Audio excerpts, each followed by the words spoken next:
Para intervir, faz favor, tem a palavra. Senhora Presidente, senhores deputados, eu pedi para fazer uma última intervenção neste tema porque o Sr. Deputado Savino colocou a questão desta importante matéria como que o Governo deve lavar as mãos porque o investimento privado de per si irá acontecer. Ora, eu gostaria de olhar para o caso da região autónoma da Madeira, porque esta discussão só tem sentido, para não ser uma discussão meramente intelectual, só tem sentido se se fixarmos na nossa região, na região autónoma da Madeira. Eu gostaria de colocar, de facto, transportar essa questão para aquilo que foram os últimos anos de governação da região autónoma da Madeira e aquilo que de facto se passou, que não cola minimamente com aquilo que é o discurso do Sr. Deputado Savino. Além do Sr. Deputado não ter clarificado a esta Assembleia sobre quais são as medidas, efetivamente, que o seu Governo colocou no Orçamento Regional para garantir que o investimento privado tem um corredor verde, digamos assim, para poder atuar, ao mesmo tempo colocou aqui um conjunto de questões que são verdadeiramente relevantes. A primeira coisa que eu gostaria de dizer é o seguinte. Ao longo dos últimos anos, o Governo Regional injetou milhões e milhões de euros de investimento público. E se é verdade que o investimento público é, obviamente, um aspecto essencial para o desenvolvimento da região autónoma da Madeira e é um aspecto fundamental para a criação de emprego, e nós próprios defendemos, é verdade que o excesso de investimento público provoca aquilo que os economistas chamam a expulsão do investimento privado, que é um termo técnico do crowding out.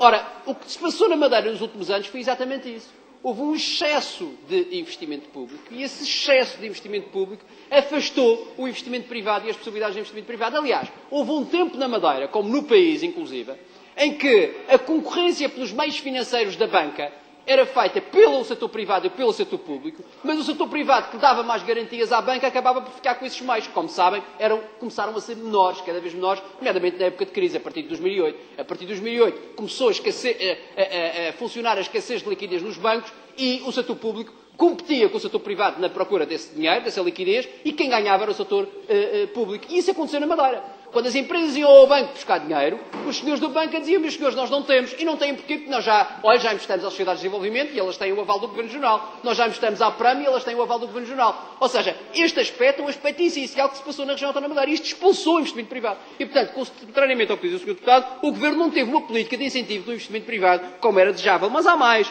Quando o Governo Regional hoje, no Orçamento Regional, e o Sr. Deputado não disse nenhum dado, mas quando o Governo Regional coloca no Orçamento Regional que tem 8 mil milhões de euros de compromissos de investimento público, Sr. Deputado, 8 mil milhões de euros de investimento, de compromissos de investimento público, nós estamos a falar de cerca de 140% do PIB da região está comprometido neste orçamento em futuros e potenciais investimentos. Nós não sabemos quais são.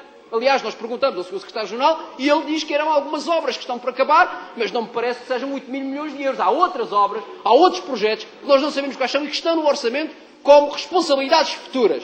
Ora, este dado que está no Orçamento Regional é sintomático da manutenção da mesma política do passado. Doses descomunais de investimento público, nós nem sabemos onde é que vão buscar o dinheiro, não existe neste momento, doses descomunais de investimento público, que afastam o investimento privado e que impede que haja, de facto, criação de emprego e que garante que este investimento é um investimento mal emprego, mal utilizado, que não cria emprego e que não cria riqueza. Ou seja, isto é, de facto, um dado importante que deve ser retido. Mas há outro dado. Um outro dado importante é dizer assim, um dos aspectos fundamentais para que as empresas privadas possam ser mais competitivas é terem custos mais baixos. Um dos custos fundamentais da Madeira, eu termino já, um dos custos da Madeira mais importantes é, por exemplo, os custos dos transportes. Ora, os custos dos transportes da Madeira é dos custos mais elevados da Europa. Não é sequer do país, é da Europa. E isso está provado, está demonstrado por vários estudos que foram feitos por várias entidades. Foi feita alguma coisa nessa matéria? E, Sr. Deputado, não custava um euro que seja alterar essa questão. Um euro. E eu falo dos transportes marítimos, como falo, por exemplo, dos transportes aéreos. Aliás, o Sr. Governo Regional teve o desplante de assinar um contrato que dizia que as taxas aeroportuárias baixariam em 10 anos. Em 10 anos, ou seja, nós vamos ficar à espera 10 anos talvez. Já disseram que não, mas ainda não aconteceu nada, só promessas e ainda não aconteceu nada. Provavelmente vamos esperar 10 anos para que haja essa convergência dessas taxas que são absolutamente essenciais, neste caso para o setor do turismo, mas também para o setor económico em geral. E, portanto, nós estamos perante uma situação em que não há uma única medida, Sr. Deputado, para terminar, não há uma única medida deste Governo Regional, neste orçamento, que demonstre que há, de facto, políticas sérias para dar liberdade ao investimento privado e para que esse investimento crie emprego. E, portanto, a sua justificação para votar contra aquele decreto do Partido Comunista não tem nenhuma razão de ser, porque o Governo não tem alternativa, continua no mesmo, a fazer errado e não aprendeu nada com o passado. Muito obrigado.